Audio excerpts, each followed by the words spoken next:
بچپن میں گیند سے کھیلتے ہوئے ایک بہت بڑا سبق سیکھا کہ گیند کو جتنی زور سے زمین پر پھینکا جاتا ہے وہ اتنی ہی تیزی سے بلندی کی طرف جاتی ہے۔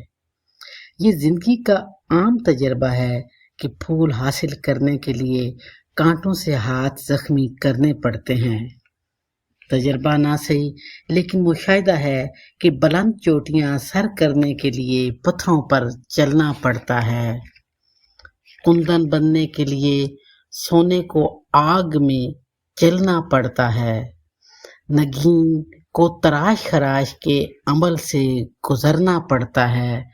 زندگی میں آنے والی مشکلات سے نہ گھبرائیں بلکہ مشکلات سے کھیلنا سیکھیں۔